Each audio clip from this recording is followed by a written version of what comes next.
here I am with Singer 431G combination. I named this one Karl with a K because it was built in Karlsruhe, Germany in the 50s. And the guy I bought this from, I bought 3 machines from him altogether. And I didn't want to just call all 3 of them by his first name with a number after it. So I thought it would be appropriate for Karl. As you can see, the 431 Singer 431G combination has an extended deck table for sewing. The other thing that it has is it can be very conveniently turned into a free arm sewing machine. These type of free arm machines are always wanted by quilters and serious sewers. So yeah, it's a beautiful machine. The other thing we can see here is that there is this storage area, and in the storage area we have 4 cams altogether for the cam stack there. These are all the built-in stitches on this menu here, and the way you change these is with this dial, and the stitch width lever, commonly referred to as a zigzag lever. 3 is the default setting.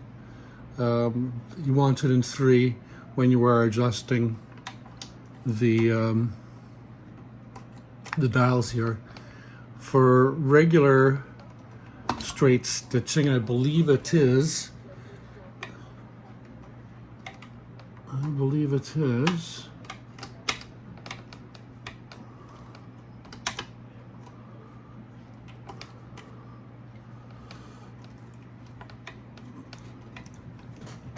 I can't get that to go to the K right now, and I don't know why, but ideally, when just doing regular straight stitching, it should be AK3.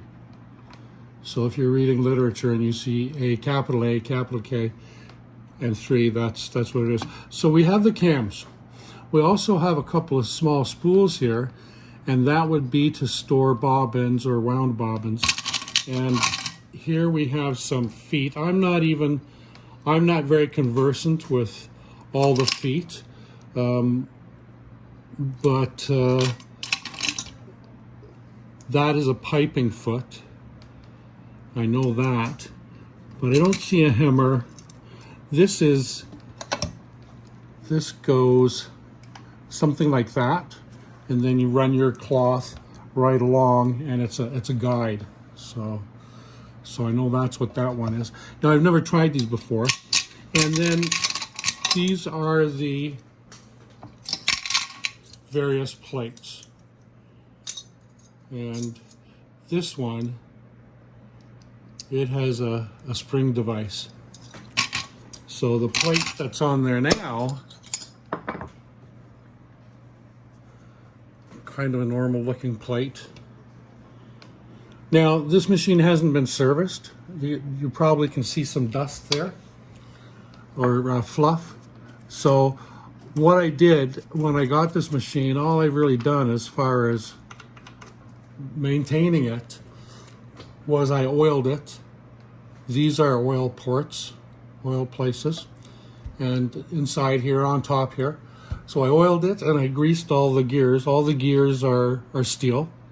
The covers are all steel. This is an all metal or all aluminum sewing machine.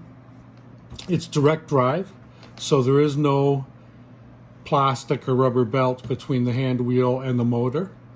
It's a gear driven belt drive. The gear on the hand wheel is called Tectonite, and it's a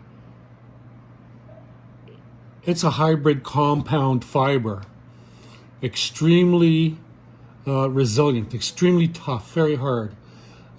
Nobody has ever heard of it breaking in a sewing machine in 50 or 60 years. But the matching gear from the motor is metal or steel or whatever. So now the other thing about these machines is that here in North America, they're especially in demand by virtue of their free arm and their extended deck or table. And the only way that these machines came to North America was either they were shipped individually or by an individual person from Germany. A lot of them, nearly probably most of them, were brought here by Germans or people from other countries near Germany, like Belgium or whatever, bringing them to North America. So they're somewhat sought after. There's very little as far as videos on YouTube about these machines. There was one video where the lady was sewing, and she had mentioned that she had been looking for a 431G for a number of years. So I ventured onto this one. I went to buy another machine, a 411G. It's also a German.